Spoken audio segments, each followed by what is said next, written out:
Oke, shalom saudara. Oke, siapa yang datang retreat murid bisa lambaikan tangan? Oke, luar biasa ya. Lebih dari 60%. Dan saya bersyukur karena surprisingly apa yang mungkin saya mau bawakan hari ini itu connect aja gitu dengan retreat murid. Saya sendiri juga kaget gitu ya. Dan saya juga percaya bahwa kebenaran ini itu selaras dengan visi kita tahun ini, di mana kita mau living with Jesus every day gitu ya. Dan saya percaya bahwa jika kita mampu untuk mengalahkan hal ini, apa yang mau saya bawakan, tawar hati gitu ya, maka saya percaya bahwa ini akan membawa pembebasan dalam kehidupan saudara dan akan ada breakthrough gitu. Oke, sebelum saya mulai, saya mau membawa kita kembali untuk mengingat identitas kita gitu ya. Saya seringlah bawakan ayat ini ya, maksudnya mention ayat ini dan menjelaskan tentang 1 Petrus 2 ayat 9, tetapi saya tidak sedang ingin berbicara bahwa kita ini orang yang terpilih dan sebagainya, tapi ada satu poin penting yang kita ini nggak bisa lupakan gitu. Karena percuma kita ini dipilih oleh Tuhan, kita dikuduskan dan sebagainya, kita sudah diberikan rahmat, berkat dan sebagainya, jika pada akhirnya kita tidak memberitakan perbuatan-perbuatan yang besar. Dan ini poin pentingnya saudara. Tuhan itu punya perbuatan-perbuatan yang besar, bukan perbuatan-perbuatan yang remeh dan ecek-ecek gitu ya. Perbuatan-perbuatan Tuhan itu besar. Dan kalau kita tidak bisa memberitakan perbuatan-perbuatan Tuhan yang besar dalam kehidupan kita, something wrong dengan kehidupan kita. Amin. Sekali lagi, kalau kita tidak mampu memberitakan perbuatan-perbuatan Tuhan yang besar, ada yang salah dengan kehidupan kita. Nah, ini yang saya mau kita sama-sama masuk ke dalam gitu ya. 2 Timotius 1 ayat 7 juga berkata bahwa Allah memberikan kepada kita bukan roh ketakutan. Ada roh yang Tuhan, begitu Tuhan setelah menebus dosa kita, dia naik ke surga. Yohanes 14 bilang apa? Dia memberikan kepada kita sesuatu yang sama seperti dia, yaitu Roh Kudus yang akan menolong kita dan seterusnya gitu. Dan roh itu seharusnya membawa kita, mendorong kita untuk menjadi orang yang penakut. Bukan untuk mendorong kita menjadi orang yang kalah. Bukan untuk mendorong kita menjadi orang yang gampang kompromi dengan apa yang ada di dunia ini seharusnya. Tetapi apa? Roh Kudus, kalau dia memang berkarya dalam kehidupan kita, saudara, dia akan membangkitkan apa? Kekuatan. Dan saya percaya yang kemarin ikut retreat murid saudara, banyak sekali diberkati oleh apa yang sudah disampaikan ya, tentang power, kuasa, dan seterusnya. Seharusnya saudara mengerti dan saya nggak akan jelaskan lebih dalam tentang hal ini. Tetapi seharusnya saat Roh Kudus ada di dalam kita, yang pasti itu ada power. Apa yang kita ucapkan itu berkuasa, apa yang kita lakukan itu berkuasa untuk membawa orang untuk mengenal Tuhan dan seterusnya. Saat kita hadir di dalam sebuah ruangan, apakah orang menyadari bahwa ada Tuhan yang hadir di dalam ruangan itu? Gitu kan? Dan selain itu apa? Selain kekuatan, Roh Kudus itu juga membangkitkan kepada kita kasih, saudara. Makanya kalau kasih di dalam diri kita padam hari-hari ini, sekali lagi, kita perlu cek apakah kita masih mengizinkan Roh Kudus itu berkarya dan bekerja dalam kehidupan kita. Kalau kita sudah sulit untuk peduli dengan orang sekeliling kita, kalau kita sulit untuk melakukan sebuah karya dan kita lebih memilih untuk, hidupku sudah terlalu susah, hidupku sudah terlalu capek, hidupku sudah terlalu menderita. Ngapain aku ngurusin kehidupan orang lain? Ada yang salah dengan bagaimana kita memanage kehidupan kita. Dan yang terakhir, ketertiban. Dalam bahasa Inggrisnya bagus banget dikatakan self-discipline. Self-discipline. Kalau kita nggak mampu menguasai diri kita, itu mungkin bicara kesabaran, itu mungkin bicara mengalahkan emosi kita. Emosi itu bukan cuma marah-marah loh saudara. Karena kalau cuma marah-marah ya, berarti Ko Budi itu orang yang paling emosional gitu ya di muka bumi. Tapi saya percaya bahwa marahnya Ko Budi itu sudah mengubahkan kehidupan banyak orang tuh. Termasuk saya gitu ya. Saudara, emosi itu bukan marah-marah aja.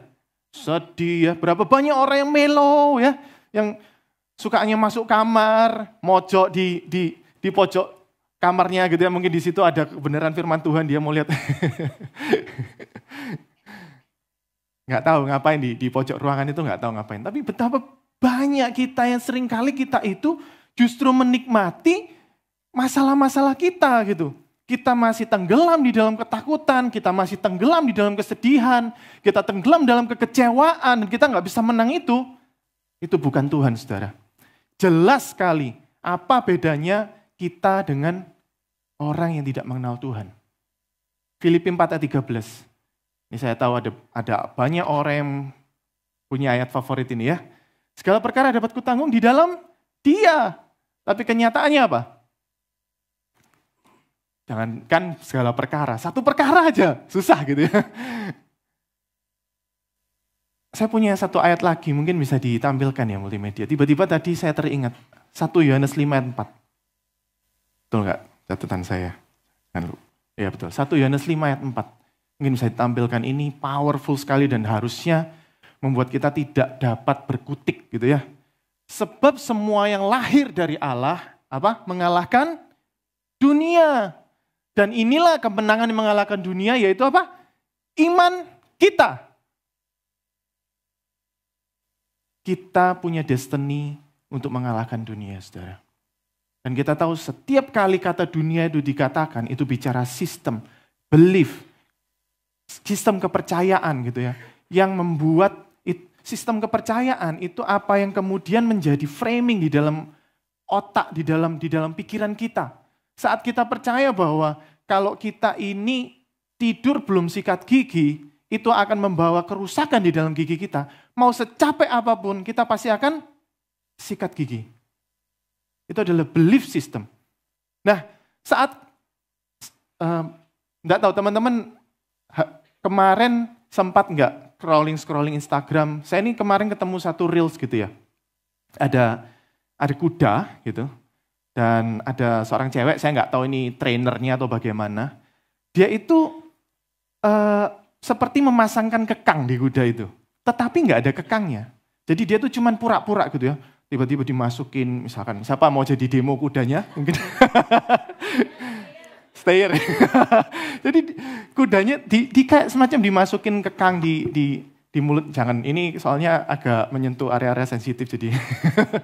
Jadi kekangnya itu ditaruh di mulutnya gitu kan, terus pura-pura dipasangkan dan seterusnya gitu ya. Seakan-akan kuda itu merasakan ada kekang gitu. Terus, tapi nggak ada kekangnya gitu.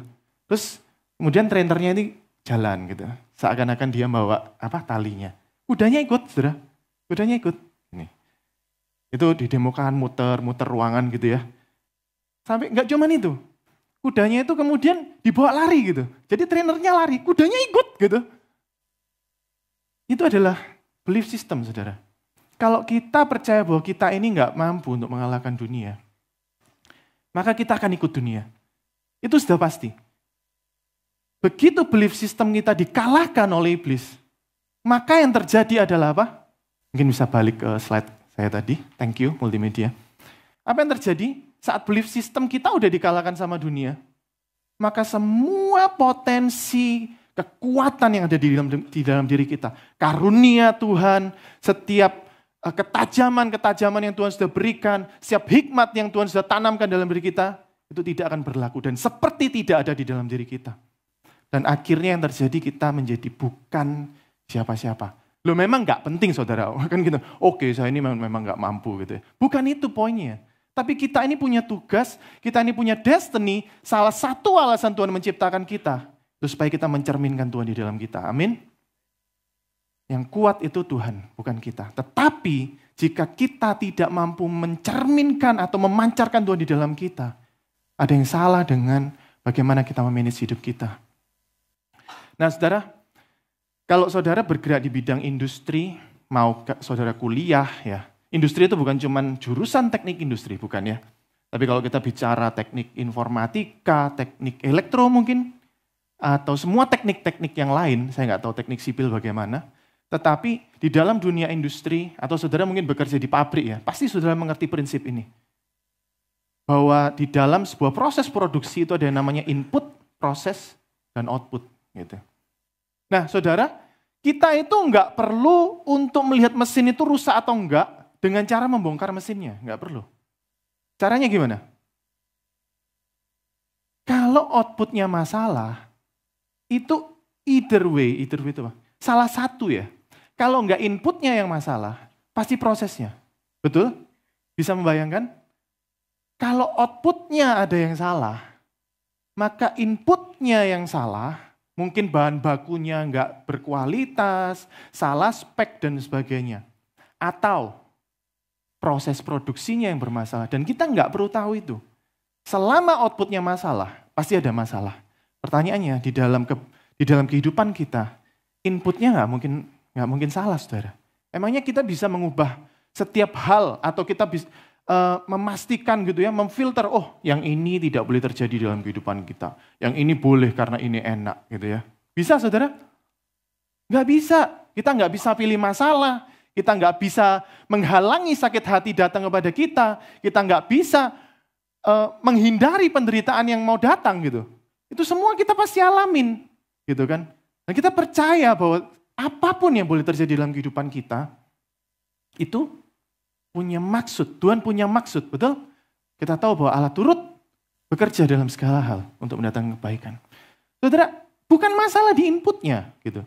Kalau yang tadi kita bilang, kita nggak bisa mencerminkan Tuhan, kekuatan kita itu nggak muncul karena masalahnya pasti bukan di input. Masalahnya pasti di proses. Hati kita itu mesin, saudara. Hati kita itu mesin. Amsal 4 ayat 23 bilang apa?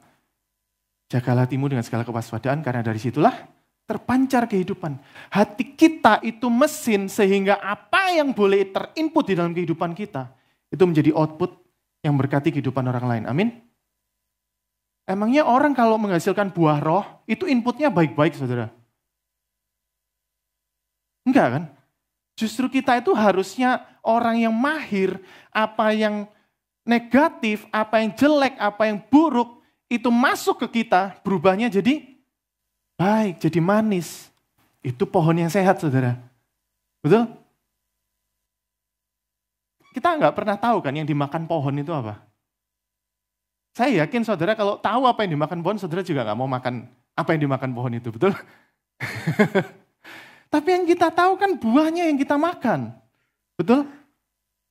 Dan kita menyukai itu. Saya tuh kemarin baru makan jeruk Bali, saudara. Ternyata saya baru tahu loh, ada jeruk Bali yang tidak sepet dan rasanya sangat manis. Dan ternyata itu jeruk Bali yang bukan dari Bali. Bingung ya? Jadi kalau dalam Inggris itu ada namanya jeruk pomelo. Pomelo itu bukan dari Bali. Gitu. Itu kayak jeruk Bali, persis gitu. Tetapi itu bukan dari Bali. Waktu saya tanya ini diproduksi di Jawa Tengah ya. Siapa yang berasal dari Jawa Tengah? Saya yakin orangnya manis-manis. Karena suka makan kecap, betul? Gitu ya. Respon kita, sekali lagi, itu mencerminkan bagaimana Tuhan bekerja di dalam kita. Saat respon kita nggak benar, maka ada yang salah gitu ya. Nah, saya cepat aja. Ada cacat proses, saudara. Ada cacat proses. Kalau kita tidak mampu mencerminkan kekuatan Tuhan, kasih Tuhan, kebenaran Tuhan, ada yang cacat di dalam proses kita. Amsal 24 ayat 10. Jika engkau tawar hati pada masa kesesakan, kecillah kekuatanmu. Jika engkau tawar hati dalam masa kesesakan, kecillah kekuatanmu. Kata tawar hati di sini tuh gambarannya seperti orang yang tenggelam, gitu ya, overwhelmed. Kalau saudara masih ingat khotbah saya yang terakhir, saya sempat cerita tentang Petrus ya. Petrus yang sempat berjalan di atas air, tiba-tiba begitu dia melihat angin, dan itu bukan angin ribut loh saudara. Kalau mungkin tuh angin ribut, ya mungkin ya. Itu angin sakal. Angin sakal itu adalah angin yang berhembus melawan arah perahu. Itu namanya angin sakal. Gitu. Jadi angin sakal itu bukan angin ribut. Bukan, tapi angin yang berhembus melawan arah kita. Gitu. Nah, gara-gara cuma ngelihat angin gitu doang, Petrus itu tenggelam gitu saudara. Ada berapa banyak kita yang begitu kita ini fokus kepada masalah, fokus pada sakit hati kita. Kata kuncinya apa saudara? Fokus. Kita ini fokus di mana? Fokus kita, apa tahu fokus ya? Fokus itu bukan zoom out saudara. Fokus itu zoom in gitu. Kita ngelihat apa yang paling besar di depan mata kita itu apa. Dan kita selalu akan punya pilihan, kita mau fokus sama masalahnya, atau kita mau fokus sama Tuhan yang ada di dalam diri kita. Dan Tuhan akan selalu bilang, apa tadi Filipi 4 ayat 13? Segala perkara dapat kutanggung di dalam Dia. Itu kalau kita fokus sama Tuhan. Seberapa banyak kita yang percaya bahwa semua masalah kita itu terlampau kecil buat Tuhan. Betul? Ya, secara teori kita tahu ya. Nah, pertanyaannya, respon kita seperti apa? Ini yang tadi saya bilang belief system, saudara. Kita mungkin bisa tahu, kita seperti percaya. Tetapi jika itu tidak membebaskan kita, dan kita tahu bahwa kebenaran itu membebaskan kita, amin. Saya lupa ayatnya di mana, tapi ada ayat yang bilang, dan kamu akan mengetahui kebenaran, dan kebenaran itu akan memerdekakan kamu. Saudara, kalau kita tahu kebenaran, tetapi itu tidak mengubah hidup kita, maka kebenaran itu belum merasuk di dalam kita menjadi belief system. Nah, kata kecil kekuatanmu ini yang membuat saya, bahasanya mind blowing gitu ya, membuat saya ini kaget gitu. Karena waktu saya telusuri, saudara perlu tahu bahasa Yunani itu adalah bahasa simbolik. Setiap kata itu punya simbol-simbol gitu. Dan kata kecillah kekuatanmu, itu simbolnya adalah apa? Saya yakin saudara nggak bisa nebak. Itu seperti binatang, bahasa Inggrisnya itu chameleon, bunglon. Bunglon, tahu bunglon ya? Ini gambarnya kalau nggak tahu bunglon. Ada yang mirip seperti ini? Foto profile picture-nya. Kita itu seringkali mengagumi bunglon, tapi saudara, di dalam bahasa dalam bangsa Ibrani, bunglon itu adalah binatang yang tidak kudus. Jadi tidak boleh dipegang, tidak boleh, ya mungkin dipelihara juga nggak boleh ya. Saya punya peliharaan bunglon, sekarang kan zaman ya, kadal gitu ya. Dijual harganya 25.000, 100.000 dan semuanya. Dulu anak rohani saya ada yang jualan kadal itu ya. Saya tanya, wah cuan ya? Oh cuan. Sekarang lagi ngetren gitu. Bunglon itu binatang yang tidak kudus. Kenapa masalahnya? Seperti kita tahu, bunglon itu kan hinggap di mana, dia akan menjadi seperti itu. Betul? Dia mungkin hinggap di sini, warnanya berubah jadi hitam. Cuma di sini semua hitam ya. Ketemu Rio, mukanya jadi Rio gitu ya. Dan seterusnya, saudara. Itu bunglon. Dan ini gambaran orang yang tawar hati, dia akan berubah menjadi seperti apa yang dunia itu harapkan. Makanya saya tulis di sini. Desain kita itu tidak menjadi serupa dengan dunia ini. Kita mungkin juga tahu kata menjadi serupa itu bicara apa? Tidak terbiasa. Janganlah kamu terbiasa dengan apa yang di dunia ini. Apa yang dunia tawarkan? Instan, betul? Betul?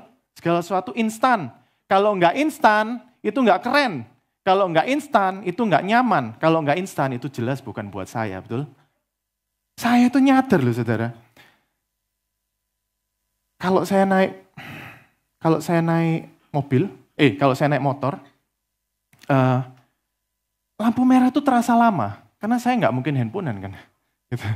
Lampu merah itu terasa lama sekali. Padahal lampu merah yang sama ini. Tapi saat saya naik mobil, lampu merah ting gitu ya. Begitu saya buka handphone, belum sempat jawab chat, belum sempat enter tuh, sudah hijau lagi. Di situ saya nyadar, sebenarnya tidak selama itu. Cuman kenapa buat saya lama? Karena saya terbiasa dengan yang instan-instan, saudara. Saya tuh scan QRIS gini ya, enggak, itu muter terus gini, saya ini gimana, ini tim IT-nya gitu ya. IT soalnya. Ini, aduh, enggak becus gitu. Gitu kan?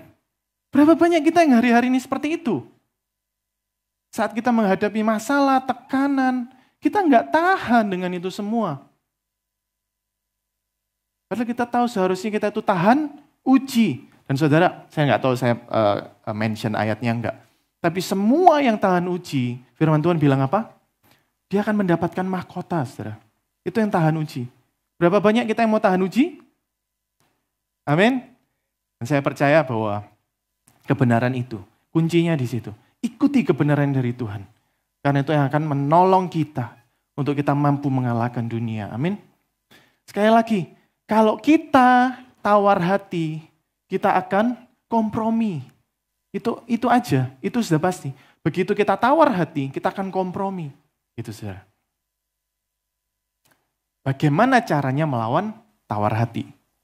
Nah, ini tadi intro ya, sekarang baru intinya. Bagaimana cara melawan tawar hati? Dan saudara perlu tahu, ada banyak sekali ayat yang menjelaskan atau yang mention hal ini. Katakanlah kepada orang-orang yang tawar hati, kuatkanlah hati, jangan takut. Lihatlah Allahmu akan datang dengan pembalasan dan dengan ganjaran Allah. Ia sendiri datang menyelamatkan kamu. Saudara, masalah orang di zaman ini adalah menunggu. Kita sulit sekali menunggu Tuhan. Padahal Tuhan itu datang selalu tepat pada waktunya. Masalahnya kita maunya lebih cepat dari waktunya, gitu kan. Begitu kena ceder gitu kan, Tuhan sakit banget gitu. Itu anak saya kemarin gitu kan, main bola, jebret, kakinya luka gitu. Langsung acting gitu kan, kakinya pincang gitu kan. Besoknya saudara, itu jelas kakinya masih luka. Diajak main lagi, lari dia. Apa yang kamu lakukan kemarin anakku? Gitu. Gitu kan kita kan. Begitu kita kena masalah sedikit, sakit sedikit, kita overacting gitu saudara. Saya nggak bilang saudara ya, saya sering gitu. Tapi saya bersyukur Tuhan itu Allah yang tahu gitu bagaimana cara menghandle saya. Apa yang Tuhan lakukan? Saya teriak, Tuhan kenapa saya mengalami ini, saya sakit hati begini. Apa yang Tuhan bilang? Nggak ada. Ya.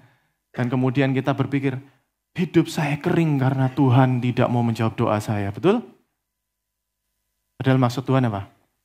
Biasa aja anakku. Gitu. Biasa aja, B gitu kan. Anak muda zaman sekarang ya, semua disingkat gitu. B, lama-lama huruf B-nya itu kepotong gitu.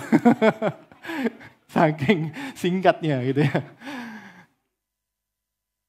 Saya nggak tahu kalau nanti 20 tahun lagi singkatannya apa saya sudah nggak tahu. Ini sudah jadi B gitu, sudah satu huruf. Saya tuh lama sekali loh bisa memahami arti kata B itu. Tapi nah ini poin pentingnya saudara.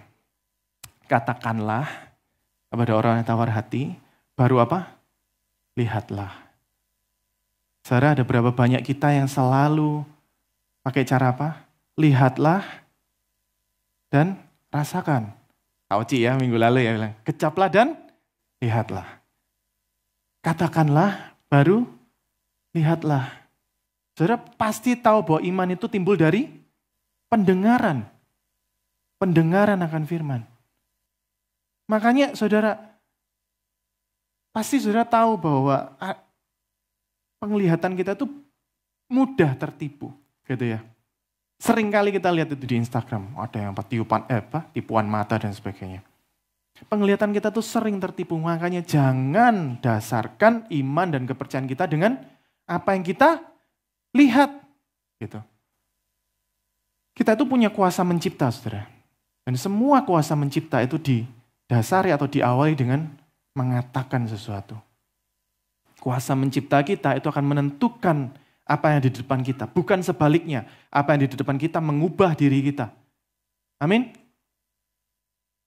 Dengan cepat, karena waktunya tinggal 5 menit ya. Ada 3 kunci penting kalau kita mau mengalahkan tawar hati. Yang pertama jelas memiliki pengalaman dengan Tuhan, gitu saudara. Berkatalah Daud kepada Saul, saudara pasti tahu ya kisahnya Daud waktu melawan Goliat. Saya berpikir ini ironis sekali. Saul itu veteran perang saudara. Seharusnya Saul yang bilang sama Daud, Daud jangan tawar hati gitu ya. Tetapi Daud bilang kepada Saul, jangan seorang menjadi tawar hati karena dia. Kenapa Daud bisa seperti itu? Saudara, satu poin penting, tidak semua pengalaman kita itu membuat kita mengenal Tuhan ternyata. Saul itu berperang tidak membuat dia mengenal Tuhan. Saul itu orang yang apa ya? Gopoh, apa bahasa gopoh itu? Panik, gampang panik. Samuel gak datang ya. Apa yang dia lakukan? Jam berapa ini? Udah, kita korbankan sendiri aja. Gitu ya. Itu orang yang gopoh itu, saudara, akibatnya seperti Saul. Diturunkan dari posisinya menjadi raja. Tuhan tidak berkenan atas hidupnya. Tetapi Daud itu cuma mengembalakan 2-3 ekor kambing domba. Apa yang terjadi? Dia bisa mengalahkan singa dan Goliat. Dan singa dan Goliat itu, pengalamannya dengan singa dan Goliat itu, saya belum tahu sih dia berapa singa dan Goliat ya. Kok nggak ada yang koreksi sih? Singa dan beruang gitu ya. Saya nggak ngitung ya berapa singa dan beruang yang Daud kalahkan. Tetapi itu cukup poinnya. Itu cukup untuk membuat dia punya iman mengalahkan Goliat. Dan ada satu kata penting di sini. Kenapa Daud maju berperang? Karena dia bilang tidak boleh ada satupun orang yang menghina bala tentara kerajaan Allah. Cepatlah ya. Ini nggak usah lah. Itu poinnya saudara. Sekali lagi Daud itu bisa begitu berkobar-kobar semangatnya. Tiba-tiba power di dalam dia itu muncul. Kenapa? Karena dia tidak terima Tuhannya dihina. Kesadaran berada dalam misi Tuhan. Itu poin kedua. Oleh kemurahan Allah kami terima pelayanan ini karena itu kami tidak tawar hati. Saudara, kalau kita, Ko Budi juga kemarin bilang ya, orang kalau mau tidak jatuh dalam dosa apa yang harus dilakukan? Sibukkan diri. Ya, betul ya? Jangan nganggur. Kesadaran kita berada di dalam misi Tuhan, itu akan menolong kita untuk kita tetap selaras dengan tujuan dari misi itu. Kalau dilihat di sini ya, pada waktu Rasul Paulus tidak tawar hati, apa yang dia lakukan, dia menolak segala perbuatan tersembunyi. Kami tidak berlaku licik, tetapi kami menyatakan kebenaran. Saudara, Rasul Paulus itu tidak menjadi bunglon. Dalam semua hal yang menghimpit dia, Rasul Paulus tidak goyah. Dia tidak berubah hanya karena keadaan. Justru sebaliknya apa? Dia menyatakan kebenaran. Justru dia tetap hadir untuk menjadi tonggak yang membuat orang itu bisa mengenal Tuhan. Bukan hanya dari kata-kata. Gitu kan? Tetapi dari apa yang dia sampaikan. Dari kehidupannya dia. Nah makanya dia bilang, kami menyerahkan diri untuk dipertimbangkan semua orang di hadapan Allah. Kenapa? Karena kehidupannya itu berbicara, saudara. Gitu kan? Sebab semuanya itu terjadi oleh karena kamu supaya kasih karunia yang semakin besar berhubungan yang semakin banyaknya orang menjadi. Nah ini saudara, saat kita tetap menjaga kebenaran, Tuhan itu akan bekerja saudara. Tuhan itu akan bekerja dengan waktu yang tepat, timing yang pas, dengan cara yang tepat. Yang tiba-tiba membuat kita nyadar, ada Tuhan yang nolong saya. Ada berapa banyak kita yang ngalamin hal itu saudara. Saat kita tetap berpegang teguh pada kebenaran, pada akhirnya Tuhan tolong kita. Ada berapa banyak orang di tempat ini yang pernah mengalami hal seperti itu? Lambaikan tangan. Apa bahasa Inggrisnya itu cultivate ya. Lakukan itu terus saudara. Karena itu akan menumbuhkan iman kita. Itu akan membuat kita terbiasa dengan timingnya Tuhan. Karena saat kita terbiasa dengan timingnya Tuhan, timing kita akan berubah saudara. Kita nggak akan dikit-dikit pingin, Tuhan tolong saya, Tuhan ubah keadaan saya. Gitu. Tapi kita akan mampu untuk menikmati. Bukan menikmati penderitaan yang tadi di pojok kamar itu ya. Gitu. Tapi kita akan mampu untuk menikmati. Ini, lihat. Rasul Paulus bilang apa? Sebab itu kami tidak tawar hati, meskipun manusia lahiriah kami merosot. Nah itu sudah berarti mungkin kesehatannya merosot, mungkin dia didera, mungkin dia nggak tahu berapa banyak luka yang dialamin. Ini loh saudara. Kemudian dia bilang apa? Penderitaan ringan. Saudara pasti pernah tahu, kalau kita sering terluka, kita itu kan biasa ini. Saya tuh pernah main basket di dalam rumah, lay up gini kan, kaki saya tuh kecantol paku saudara. Jadi buka gitu ya, darah mengucur kemana-mana. Apa yang terjadi? Adik saya nangis, saudara. Adik saya tuh nangis. Mungkin panik gitu ya. Saya itu biasa aja. Karena tubuh kita tuh juga punya kemampuan untuk mematikan rasa sakit ternyata. Saya tuh enggak sakit sama sekali beneran. Saya tidak merasakan rasa sakit. Baru setelah diobati seterusnya. Mungkin 3 hari lah gitu ya. Baru tuh cenut gitu. Tapi waktu itu terjadi, enggak sakit saudara. Saya juga nggak tahu, itu mungkin kasih karunia dari Tuhan. Mungkin saya kalau nggak pingsan gitu. Loh, saya tuh nggak dijahit semua, saya masih punya bekas lukanya saudara. Beneran. Kalau mau nanti saya perlihatkan. Nggak perlu ya. Nggak sakit. Penderitaan ringan. Kenapa? Karena sudah biasa. Gitu. Sekali lagi apa? Biasa. Katakan sama sekeliling saudara, samping saudara. Biasa. Biasa. Oke, yang terakhir. Saya undang pemain musik. Ini nggak kalah penting saudara. Sebenarnya ini saya bisa jelaskan panjang lebar, cuman karena waktunya saya mohon maaf. Tapi saya percaya saudara bisa mengerti ini. Saya cuma mau ambil 2 poin lah mungkin dari sini. Lekat dengan firman. Yosua 1 ayat 7 dibagian. Hanya. Ini Yosua mau saya minta waktu 3 menit ya. Yosua itu mau menggantikan Musa, dan Yosua tahu bahasa Israel itu najubila gitu ya, apa najubila itu? Kebangetan. Tegar tengku, suka ngomel dan semuanya. Dan dia mau masuk ke tanah Kanaan yang dia juga tahu. Betul? Karena Yosua itu siapa? Pengintai. Dia tahu tanah Kanaan itu isinya seperti apa. Saudara bisa membayangkan menjadi Yosua? Yosua itu maju kena, mundur kena, saudara. Tapi Tuhan bilang apa? Hanya kuatkan dan teguhkan hatimu. Hanya, saudara. Tidak ada yang lain. Saudara nggak perlu kata-kata motivasi dari Instagram. Saudara, kalau saudara sedang terjepit, jangan buka Instagram, saudara. Itu hanya akan membuat engkau mengasihani dirimu sendiri. Cari Tuhan, saudara. Cari firman. Ada firman di dalam diri saudara. Yang itu saudara harus bangkitkan. Yang itu harus engkau munculkan menjadi sebuah kebenaran yang menjadi tema dalam kehidupanmu waktu itu. Gunakan firman, perkatakan firman, saudara. Dan ini saya suka, saudara. Supaya engkau beruntung. Supaya engkau beruntung. Kenapa Tuhan gak pakai kata supaya engkau berhasil? Buat saya punya satu definisi keberuntungan. Beruntung itu berhasil, tapi bukan karena usaha kita.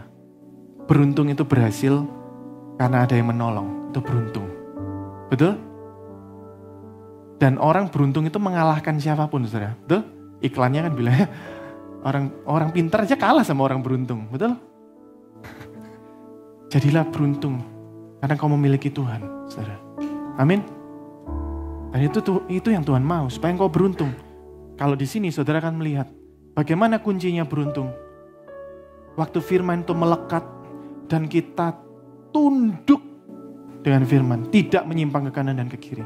Bertindak hati-hati. Mari kita berdoa.